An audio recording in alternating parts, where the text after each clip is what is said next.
Hi, my name is Eric Chen. I am a senior at Winchester High School, and I will be talking today about the Real World Design Challenge. So, I've done RWDC for every year since I've been in high school. It is an annual aerospace engineering competition, and every team is presented with a challenge. And they will do research, they will make their designs, they will present their business case in an engineering design notebook, which usually turns out to be about 70 to 80 pages. And what I'll be presenting um, that year's challenge was to design an unmanned aerial system, or UAS, comprised of multiple UAVs, or one UAV, you would pick, to deliver packages to locations within a city. So that was that was the overall challenge that we were presented with. So the general requirements of our project, our our UAVs had to be able to navigate through the city without GPS, avoid obstacles, fly beyond line of sight, which means that we had to have cameras on the UAV, and they had to be able to have some sort of autonomy to be able to control themselves. They needed a fuel or a charge reserve so they could fly an extra 20 minutes more than the mission requirement. They needed to fulfill the one engine out condition, which they our UAVs would have to be able to make an emergency landing even if one of our engine goes out. And we'll see that because we'll see that we chose a single rotor design, essentially a helicopter. Um, the one engine out condition could still be fulfilled, even though we only had one engine. So I spoke about multiple landings, emergency landings, and we could also choose to either have one or multiple UAVs, and we ended up choosing 12. Our UAS was comprised of 12 UAVs, and I'll explain why we did that. So on the left here was the map that we were presented with. Each one of these blue areas is a delivery neighborhood, which we could deliver packages to, and the number is the maximum amount of packages that could be delivered to that neighborhood. The red square is our hub where we were starting our UAVs. An overview of the business case. The pay rate that we would be receiving was $50 for every package delivered, plus these volume bonuses. So every 50 packages, we would get an extra 500, and 100 packages, 1,500, etc., etc. For example, as I wrote below, for 250 packages, say we deliver 250 packages a day, we would get $50 for each package, plus 500 for delivering 50, plus another 1,500 for delivering 100 more. So the final design, after weeks and weeks and weeks of preliminary design, again, conceptual designing and CAD and testing, we came up with this. It was our single rotor, like I mentioned, single rotor helicopter design, and we called it Aeolus. And this package delivery mechanism, which it's not shown in these images, but it would be attached to the UAV on the bottom. And right here is an infrared sensor, which would be able to sense when the package has been lowered to the ground and open these latches to drop the package. So here's just an overview of the system components. I'm not going to go through all of these because it's a lot, but as you can see, we have LiDAR, we have transponders, infrared distance sensors, and a lot of additional onboard sensors to fulfill our mission requirements. We also, to fulfill mission requirements, we had our rotors. As you can see, most helicopters don't have this, but our rotors were all enclosed for safety, for pedestrian safety, for the UAV safety, and we also added LEDs for takeoff and landing. So to go back to the mission requirements now, we filled navigation without GPS by preloading the flight path for each UAV onto a 3D map with the delivery path and the locations. So the UAVs would stay on these preset courses and they would get a sense of their surroundings using the 3D map and also using LiDAR sensors. And the UAVs would use transponders to be able to avoid other aircraft in the air as well. On the right here is just an example of what one of these 3D maps could look like.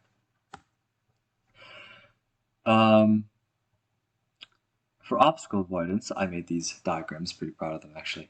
For obstacle avoidance, our UAVs are loaded with Pixhawk, which is an autopilot system, and it uses feedback from the sensors to be able to control the UAV. It has two X500 cameras, one in the front, one in the back, and the LiDAR has 360-degree coverage.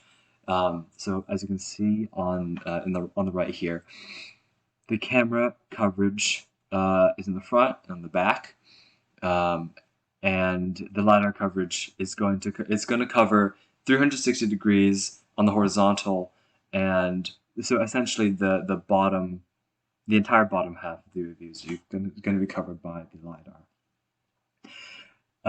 We also use a program called Octomap, which works with LiDAR to create that 3D image that we showed in the last slide, and like I mentioned earlier, transponders to avoid air collisions.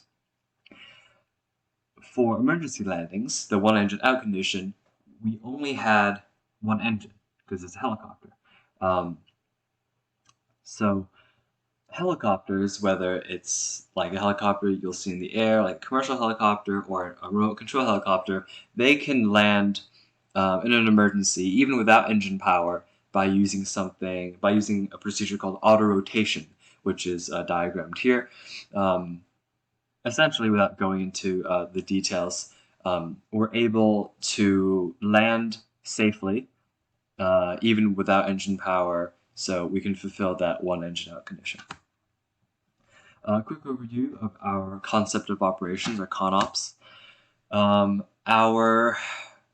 Here is just an example of our flight corridor. So our UAVs will be flying at a cruising altitude of about 120 meters, and they can fly at speeds up to 40 kilometers per hour. As you can see, we chose these eight delivery neighborhoods by putting all of the locations in a program which calculated the pros and cons of the package deliveries in each location and returned to us the best locations that we could fly to maximize profit. So that was how we chose the locations. The profit, which I'll get into in just a bit, is how we determined what was the best flight path. So here is just an example of one delivery route. This one specifically to neighborhood 8. Takes a total time of 20 minutes, has a round trip distance of about 13.5 kilometers, and I believe this uses about 40% of our total fuel. So we have plenty of fuel left, and it fulfills that mission requirement. Here is another quick overview of our business case. So for our initial investment, because we need to put time and money into R&D, into research and development, we spoke to one of our mentors who works in the industry, and he explained to us a concept called engineering months, and he equated about $60,000 to every engineering month it would take for research and development. So he suggested that in total, we spend about $180,000 for total research and development. For the cost of the actual system, you see here we have all the sensors and the fuel and all other parts of the physical UAVs. And for the 12 of them, it totals about $115,000. And here are the fixed costs, which include the trailers, which would transport the UAVs to the hub, the tablets, which we could control the UAVs from, initial investment, which I spoke about earlier, the LiDAR survey, which we would have to make the 3D maps, and also maintenance and overtime pay for the people working. Here are the operating costs for the total month that we will be operating in. For wages, it's about $130,000 and about $6,000 for fuel, which we calculated. And in total, we'll be making, considering all the wages and fuel and fixed costs, our net income will be just over $2 million. And considering all of this and considering how much money we'll be making per day in the month that we'll be operating, we will completely break even in just under 5 days, which is for us very impressive. We're very proud of that accomplishment. So, a couple final points. We wanted to compare our system to, our system to something that is very, very popularly used for delivery right now. It's just a delivery truck.